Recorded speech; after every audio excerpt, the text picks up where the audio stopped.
నేటి క్రైస్తవ్యం చేస్తున్నటువంటి ఒక అతిపెద్ద తప్పు. క్రైస్తవ్యం అని టోటల్ సార్వత్రికంగా అందరికీ కలిపేశాను. క్రైస్తవ్యంలో అంటే క్రీస్తు అనుచరగణంలో శిష్యత్వంలో ఉన్న వాళ్ళందరికీ వర్తించే మాట. విస్తారంగా దేవుని మాటలు వింటున్నారు, కానీ దేవుని మాటల్ని తీవ్రంగా తీసుకోవటం లేదు. మాట్లాడుతున్నాడో దాన్ని తీవ్రంగా తీసుకోవడానికి ప్రయత్నించు. అసలు చెప్పిందే దేవుని మాటల్ని తీవ్రంగా తీసుకోమని. పాత తరపు భక్తులు ఇప్పట్లో కూడా ఉన్నారు. నాది కూడా అదే పోరాటం. వాళ్ళు ఎలా ఉన్నారంటే వాళ్ళ జీవితం దేవుని వాక్యమే కొలబద్దగా పెట్టుకొని బతికారు. వాక్యానికి భిన్నంగా నేను ఎందుకు ప్రవర్తించాలి? దేవుని మాటలు ఎలా చెబుతుంటే నేను ఇంకోలా ఎందుకు బతకాలి?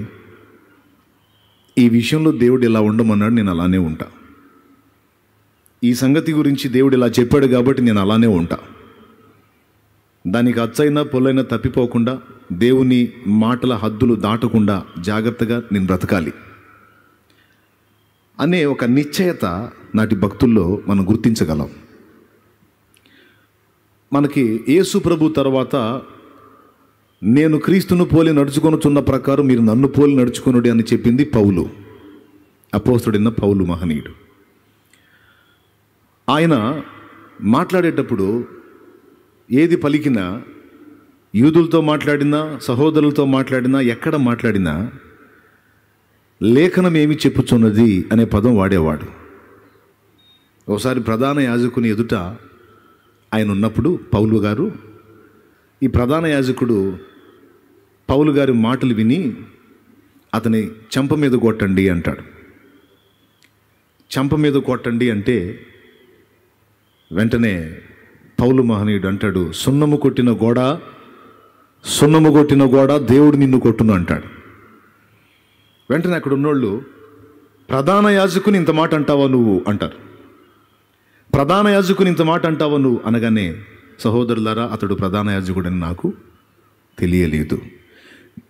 ఏమన్నాడు అక్కడ? లేఖనం ఎత్తి నీ ప్రజల అధికారిని నిందింపవద్దు అని వ్రాయబడి ఉన్నది అన్నాడు. ఒక మంచి చేసినా, ఒక పొరపాటు పడినా వెంటనే లేఖనం ఎత్తి, లేఖనం ఇలా ఉంది, నేను ఎరుగక ఆ మాట అన్నాను, నాకు తెలియలేదు, మన్నించండి అన్నట్టు మాట్లాడాడు.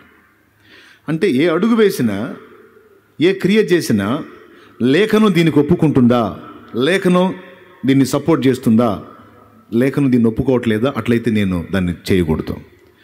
లేఖనం దీన్ని ఒప్పుకుంటుందా, అట్లయితే నేను దాన్ని చేయుట మానకూడదు. ఈ మాటల్ని తీవ్రంగా తీసుకున్నారు. సిటీ స్టడ్ అనేటువంటి దైవజనుడు తన నిండు వృద్ధాప్యంలో దీపం పెట్టుకొని బైబిల్ చదువుతున్నాడంట. సంవత్సరాల నుంచి చదివాడు వాక్యాన్ని. బైబిల్ తీయకుండా చెప్పగలడు, కానీ ఆ వృద్ధాప్యంలో దీపం పెట్టుకొని వాక్యం చదువుతుంటే మీలాంటి నాలాంటి పరిచారకుడు వెళ్ళి అడిగాడట, అయ్యగారు మీకు తెలియని వాక్యమా?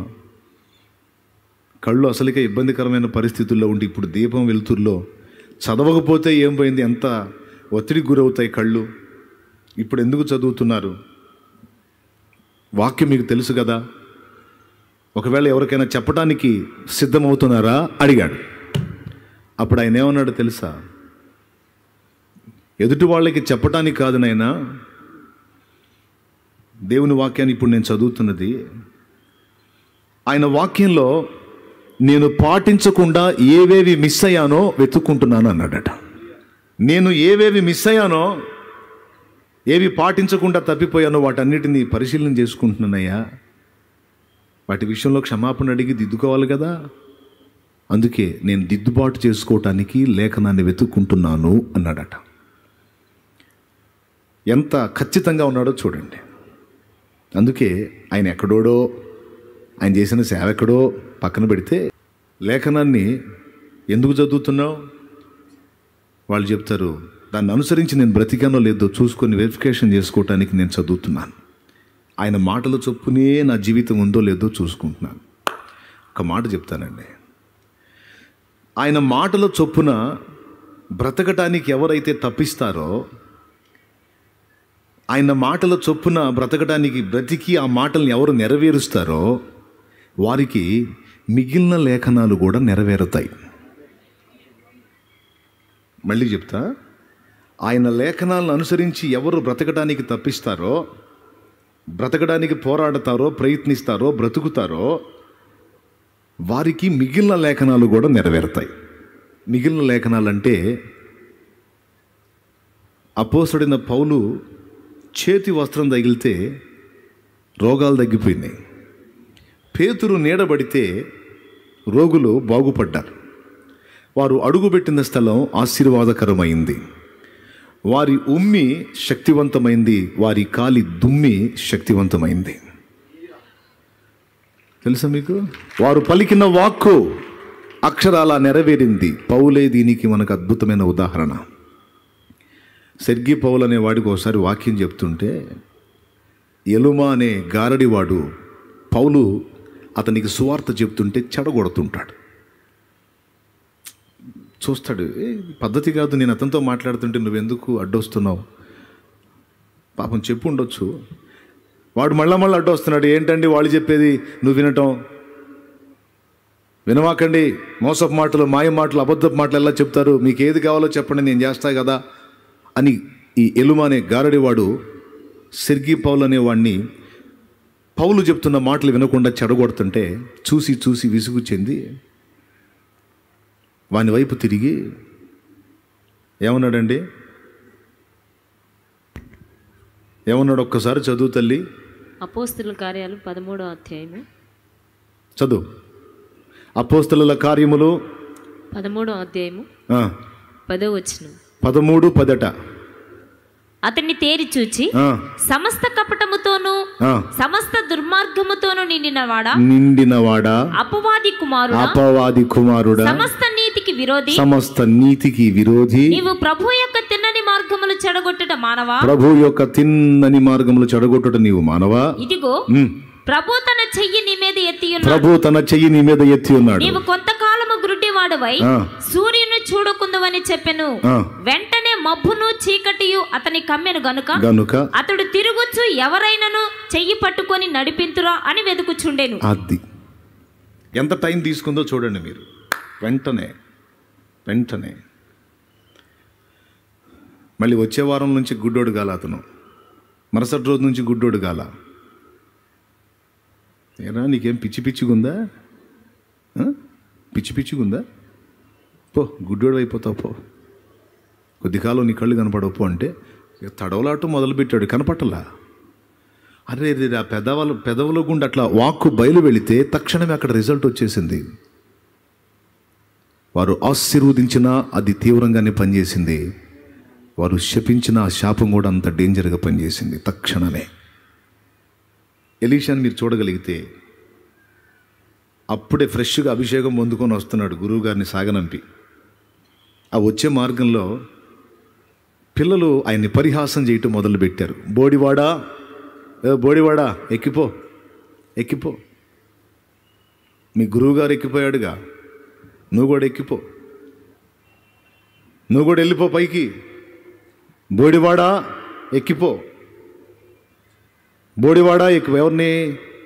ప్రవక్త అయిన ఎలీషాని. పాప ఆయనకి బహుశా బట్టతల ఉందేమో, తల బోడిగా ఉందేమో. బోడివాడా ఎక్కిపో. ఎవరు వీళ్ళు? బాలురు. నాకు తెలిసి చాలామంది పిల్లలు ఉన్నారు.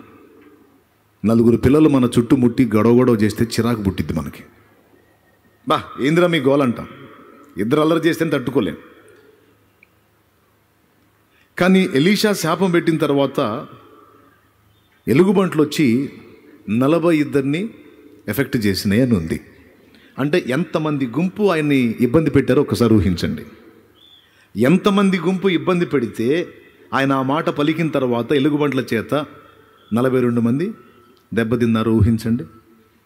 అంటే బహుశా ఆయన చుట్టుముట్టిన వాళ్ళు నాకు తెలిసి కనీసం 60 నుంచి 70 ఉండవచ్చు. అంతమంది పిల్లలు ఒక దైవజనుని అంత దారుణంగా మాట్లాడుతుంటే పెద్దలు ఏం చేస్తున్నారు చెప్పనా? అది అపహాసకుల జాతి. ఏం జాతి? అపహాసకుల జాతి. యథా రాజా తథా ప్రజ అని తల్లిదండ్రులు దరిద్రులై ఉన్నందున పిల్లలు ఇట్లా దరిద్రంగా తయారయ్యారనమాట. ఎదుటివాడిని అపహసించటం, పరిహసించటం, వ్యంగ్యంగా మాట్లాడటం, ఎగతాళిగా మాట్లాడటం, హేళనగా మాట్లాడటం. పిల్లలకేం తెలుసండి? వాళ్ళ తల్లిదండ్రుల దగ్గర లక్షణాలు చూసి ఓహో మనం కూడా ఇట్లా మాట్లాడొచ్చేమో అని ఆ దరిద్ర లక్షణాలు నేర్చుకున్నారు. ఒకడు కాదు, ఇద్దరు కాదు, మొత్తం ఆ సమాజం అంతా అంతే తెచ్చింది. ఇప్పుడు ఎవరికి నష్టం కలిగింది? పోతానే ఎలీషా ఒక శాపవచనం పలికితే అంత డేంజర్ అయిపోయింది అక్కడ. ఏలియాని తీసుకున్నా సరే, దైవజనుడా త్వరగా దిగిరా, రాజు నేను రమ్మంటున్నాడు అన్నాడు. ఒక పంచ ఏమంటారు దాన్ని, 50 మందికి అధిపతిని, 50 మందికి అధిపతి, 100 మంది మీద అధిపతి, శతాధిపతి, పంచదశాధిపతి. పంచదశ అంటే 50, పంచ అంటే 5, దశ అంటే 10, 5 పదులు 50, 50 మందికి అధిపతి. దైవజనుడా దా తొందరరా. ఆ కూసున్నాడు ఏమన్నాడు తెలుసా? ఏంది అన్నాడు. నేను దైవజనుడిని అయితే నిన్ను నీ 50 మందిని ఆకాశం నుండి అగ్ని దిగి ఇప్పుడే దహించుగాక అన్నాడు. అంతే. వాడు అధికారా లేకపోతే ఇంకొకటి కాదు, భస్మం అయిపోయాడు. అట్లాగా పాత నిబంధనలో చూసినా క్రొత్త నిబంధనలో చూసినా వారు పలికిన ఆశీర్వచనం అలానే నెరవేరింది, వారు పలికిన శాపవచనం అలానే నెరవేరింది. ఇది దేవుని పిల్లలకు దేవుడిచ్చిన ఆధిక్యత. క్రీస్తు యేసునందు మన సంబంధం ఎవరితో ఏర్పడిందో తెలుసా? మనుషులతో కాదు, డైరెక్ట్గా ఈ విశ్వ నిర్మాణకుడైన వానితో ఏర్పడింది. క్రీస్తుని ఎరగని వానికి ఒక లోకంతోనే సంబంధం ఉంది, పరిచయం ఉంది. కానీ క్రీస్తుని ఎరిగిన వానికి 2 లోకాలతో పరిచయం ఏర్పడింది. ఒకటి ఈ లోకం, 2 ఈ లోకం మొత్తాన్ని నడిపించే ఆ లోకం. యేసుక్రీస్తునందున్నవాడు 2 లోకాలకు పరిచయం ఉన్నవాడు. ఇంతకంటే శ్రేష్టంగా అక్కడ ఎరుగబడినవాడు. మన గురించి హాట్ టాపిక్ ఉంటుంది అక్కడ. నువ్వు అనుకుంటావు నన్ను ఎవడు పట్టించుకోవట్లేదు ఇక్కడ అని, కానీ నీ ప్రతి డే అక్కడ సంభాషణలోకి వస్తుంది. ఒట్టి మాట కాదు, ఇది జరుగుతుంది. అహబు రామోత్గిలాదు మీదికి పోయి అక్కడ వాడు హతుడగునట్లు వాడిని ఎవరు ప్రేరేపిస్తారు అని సింహాసనం మీద కూర్చొని ప్రభు మాట్లాడుతుంటే పరలోక సైన్య సమూహం ఆయన చుట్టూ ఉండి కొందరు ఇలాగున్న కొందరు అలాగున్న చెప్పుచుండిరి అనే మాట మీరు చదవలేదా? అదేదో అధ్యాయంలో, అదేదో వచనంలో. దేవునికి మహిమ. హల్లెలూయా. ఏందమ్మా రిఫరెన్స్ అయిందమ్మా? సరే, రాజుల మొదటి గ్రంథం 22వ అధ్యాయం. ఇంటికి పోయినా చూద్దరు కానిలే. లేఖనం అక్కడ ఏం చెప్పింది? భూమి మీద ఉన్న ఒక మానవుడి గురించి పరలోకంలో దేవుడు, పరలోక సైన్య సమూహములు సంభాషించుకుంటున్నారనే విషయం గుర్తించారా? అంతేకాదు ఏవు గురించి కూడా సంభాషణ వచ్చింది అక్కడ. ఈరోజు క్రీస్తు రక్తము చేత విమోచింపబడిన నీ గురించి, నా గురించి మరి నిశ్చయముగా సంభాషణ ఉంటుంది అక్కడ. నువ్వు ఎదుర్కొంటున్న పోరాటాల్లో నువ్వు గెలుస్తున్నావో ఓడిపోతున్నావో, ఏ సందర్భంలో ఎలా ప్రవర్తిస్తున్నావో, ఏ టైంలో ఎలా వ్యవహరిస్తున్నావో మొత్తం అక్కడ డిస్కషన్ జరుగుతుంది అక్కడ నీ గురించి. ఎక్కడెక్కడ ఏ రోజు ఎక్కడ ఏ టైంలో ఎలా ప్రవర్తిస్తున్నావో, ఎలా రహస్యంలో ఎలా ఉన్నావో, పబ్లిక్లో ఎలా ఉన్నావో మొత్తం మనుషులకి ఇక్కడ మరుగైంది, పరలోక పౌరులకు మొత్తం బాహటంగా కనపడుతుంటుంది. ఇంకా చెప్పాలంటే లేఖనం చెప్పింది, యెహోవా యందు భయభక్తులు గలవారి చుట్టూ ఆయన దూత కావలి ఉండి వారిని రక్షించునని. మన చుట్టే కొంతమంది దేవదూతలు ఉంటారు. మనం పాట పాడతాం కానీ నమ్మం, వాక్యంలో ఉంది కానీ నమ్మం. లేఖనం నిరర్థకం కాదు కదా. భక్తులు లేఖనాన్ని అనుసరించి బ్రతకడానికి ప్రయత్నించారు. లేఖనాల ప్రకారం ప్రతిదీ దేవుడు చేయగల శక్తివంతుడని ఆ లేఖనాలని, ఆయన వాక్యాలని తీవ్రంగా తీసుకున్నారు. హల్లెలూయా. మన వాక్యం వింటాం, చదువుతాం, పాడతాం కానీ నమ్మం. నిజం చెప్తున్నానండి, చాలా వరకు మనం నమ్మం. మళ్ళీ మన పేరు మనం విశ్వసించం, కానీ విచిత్రం ఏంటో మన పేరు పెద్దగా చెప్పండి. అబ్బా. కానీ ఈ విషయంలోకి వచ్చేటప్పటికి దయ్యాల గురించి ఏమన్నాడో తెలుసా? దేవుడు ఒక్కడే అని దయ్యములు నమ్మి వణుకుచున్నవి. కానీ మనం దేవునితోనే ఉన్నాం, దేవుని బిడ్డలో అని చెప్పుకుంటున్నాం. మనం చాలా సంగతులు విశ్వసించట్లా. మన మన మన మన చుట్టూనే ఉన్నారు దూతలు. ప్రతి భక్తునికి, తన యందు విశ్వాసం ఉంచి తన యందు భయభక్తులు నిలిపినటువంటి ప్రతి విశ్వాసికి దేవుని కాపుదల ఉంది. ఒకవేళ కాపుదల లేకపోతే ఈ లేఖనాలు ఏమవ్వాలి? కీర్తనల గ్రంథం 34:7 ఏమవ్వాలి? 91:11 ఏమవ్వాలి? కీర్తనల్లోనే 34:7, 91:11. అంతేకాదండి, యేసు ప్రభు అరణ్యంలో ఉన్నప్పుడు దూత చేత ఆదరించబడ్డాడు. పేతురు చెరసాలలో బందీ అయినప్పుడు దూత చేత బయటికి తేబడ్డాడు. క్రొత్త నిబంధనలో కూడా ఉన్నాయి దూతలు భక్తుల్ని సేవ్ చేసినటువంటి ఘట్టాలు. కానీ మనం నమ్మం. పాట పాడతాం, వాక్యంలో కూడా రిఫరెన్సులు తెలుసు, మనకి మహా తెలుసు. కానీ దరిద్రం ఏంటంటే నమ్మం. ఇప్పుడు నైట్ ఒక్కోసారి అయ్యగారు ప్రసంగం చేస్తే రాత్రుళ్ళు మేలుకొని మనం మెలకువగా ఉండి ప్రార్థన చేయాలి అనే ప్రసంగం విని, ప్రభా ఏమైనా కానీ ఇవాళ రైతులంతా నేను ప్రార్థనలో ఉంటా ప్రభా అని ఇంటికి పోతాడు. మధ్యరాత్రి లెగుస్తాడు, మోకాళ్ళ మీద ఉంటారు. మరి నువ్వు ఈ పనికి పూనుకుంటే సైతాన్ని గడు ఊరుకోడుగా. అందులో నీ కెపాసిటీ ముందే వాడికి తెలుసు. ఏంటిది? నీ కెపాసిటీ ముందే తెలుసు వాడికి. వాడి ఏం లేదు, జస్ట్ ఒక ప్లేట్ కదిలిస్తాడు. అప్పటిదాకా ప్రశాంతంగా ఉన్నది ఒక ప్లేట్, దానంతట అదే కదిలిద్ది. అప్పటిదా ప్రభా స్తోత్రం ఆయన హల్లెలూయా. ముందే అనుమానం, అసలుకి ఇది దెయ్యాలు తిరిగే టైం, నేను ఈ టైంలో ప్రార్థన అంటే ఇది గొప్ప సాహసం, ఏదో ప్రమాదకరమైన పని చేస్తున్నాను నేనని కళ్ళు మూస్తా తెరుస్తా అప్పటికి అన్ని గమనిస్తాను. ప్రభా స్తోత్రం హల్లెలూయా, యేసు రక్తం అని ఠామ్ అని పళ్ళు ఆ ప్లేట్ ఏదో ఢమామంట. హల్లెలూయా ప్రభా స్తోత్రం నాయన, యా 104 దురాత్మ యేసునామములో పో, యేసునామములో. జీవితంలో జీవించే విధానంలో దేవుని మాటల్ని గౌరవించారు. దేవుని కార్యాలను పొందుకునే విషయంలో కూడా దేవుని మాటల్ని గౌరవించారు.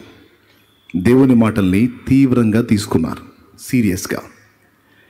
ఈరోజు యావత్ క్రైస్తవ సంఘం విస్మరించింది ఏంటంటే, చాలా తీవ్రంగా దేవుని మాటల్ని వినటానికి అలవాటు పడ్డాం, కానీ దేవుడు మనతో మాట్లాడిన మాటల్ని తీవ్రంగా తీసుకునే విషయంలో తప్పిపోతున్నాం. అక్కడికి వెళ్ళాను, 4 మాటలు విన్నాను, పర్వాలేదు. కొంతమంది ఏమో మార్కులు వేసుకుంటారు. ఈ సబ్జెక్ట్ చెప్పాడు, ఈ మ్యాటర్ చెప్పాడు, అది చెప్పాడు, ఇది చెప్పాడు. ఓకే, మంచిదే.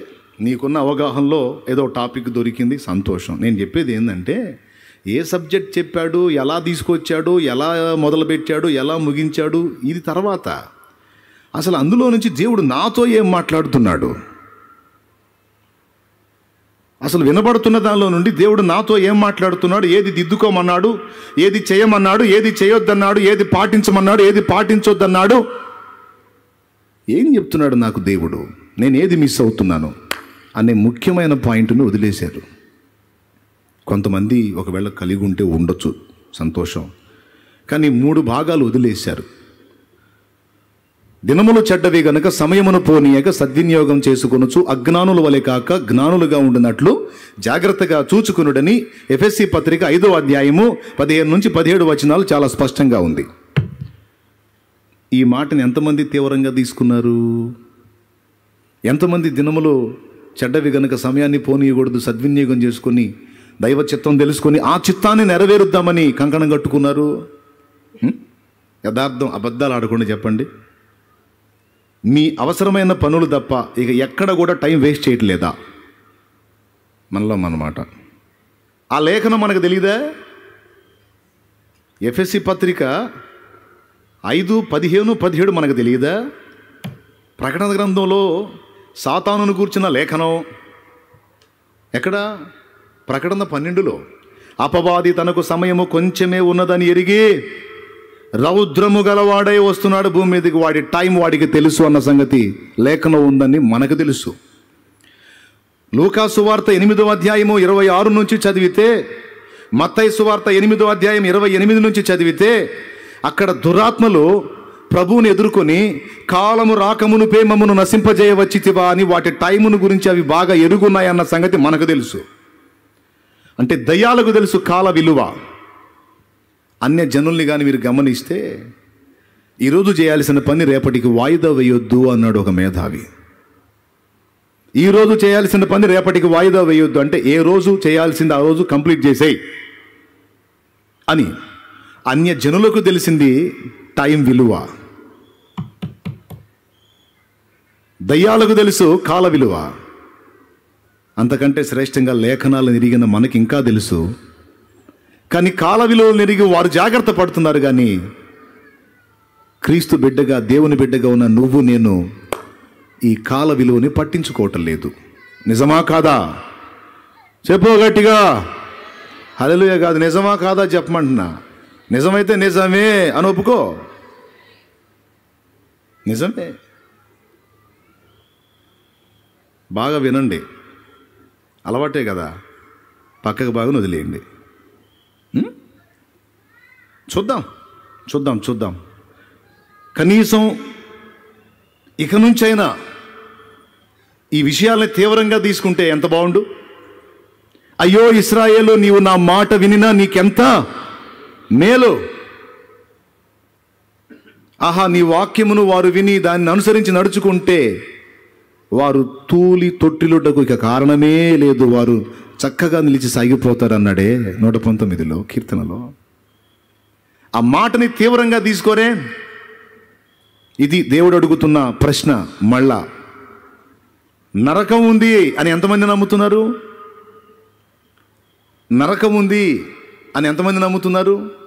మీలో కొందరు నిజం మాట్లాడుతున్నారు, కానీ 3 భాగాలు అబద్ధమే ఆడుతున్నారు. ఎందుకంటే నరకం నిజంగా ఉంది అని నువ్వు నమ్మినట్లయితే, నిత్య జీవం నిజంగా ఉందని నువ్వు నమ్మినట్లయితే, పాపుల కొరకు క్రీస్తు చనిపోయాడు, ఆయన వాక్యము, ఆయన సువార్త తెలియని వాళ్ళకి అందితే, తెలుసుకుంటే నరకం తప్పించుకొని నిత్య జీవానికి వెళతారు అని నిజంగా నువ్వు నమ్మితే, సువార్త ప్రకటించకుండా నువ్వు ఎలా ఉండగలవు? దేవుని పని చేయకుండా నువ్వు ఎలా తినగలవు? ఎలా నిద్రపోగలవు? ఎలా ప్రశాంతంగా ఉండగలవు? సోదరా, ఇప్పుడు చెప్పు, నువ్వు నిజం చెప్పావా అబద్ధం చెప్పావా? పొద్దున్న లేచిన దగ్గర నుంచి సాయంత్రం దాకా పైసా కైసా కమానా హే. బిల్డింగ్ మీద బిల్డింగ్ ఎట్టగట్టాలి, పొలం ఎట్ట కొనాలి, స్థలం ఎట్ట కొనాలి, అపార్ట్మెంట్ ఎలా కంప్లీట్ చేయాలి. ఓకే, బతకడానికి డబ్బు కావాలి, కానీ బతుకంతా డబ్బే అన్నట్టుగా అయిపోలా? జీవితం ఉన్నది అనుభవించడానికి అన్నట్టు అయిపోలా? లేఖనాలు తెలియదా నీకు?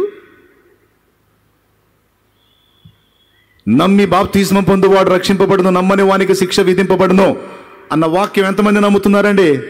ప్రకటన గ్రంథం 20వ అధ్యాయం 15వ వచనం, ఎవని పేరైనను జీవ గ్రంథమందు వ్రాయబడినట్టు కనబడిన యెడల వాడు అగ్నిగుండములో పడవేయబడెను. ఈ మాట ఎంతమంది నమ్ముతున్నారండి? ఇది నిజమని నమ్మితే చేతులు ఎత్తుతున్నారు. ఇప్పుడు నేను అడిగానని, మరి లేఖనాల్లో ఉన్నది నిజమని ఒప్పుకోకపోతే మళ్ళీ తప్పు కదా? తప్పు కదా కదా? అందుకని డింగుమని చేతులు ఎత్తుతున్నారు. నేను అంటున్నాను, నువ్వు నిజంగా చేతులు ఎత్తుతున్నావు కానీ నమ్మట్లేదు, సీరియస్గా తీసుకోవట్లేదు, అది తీవ్రంగా తీసుకోవట్లేదు. తీసుకుంటే నీ ద్వారా జరిగే దేవుని పనిని ఏ శక్తి ఆపలేదు. నీ ద్వారా జరిగే దేవుని కార్యాలు ఏ శక్తి ఆపలేదు, ఏ పరిస్థితి ఆపలేదు.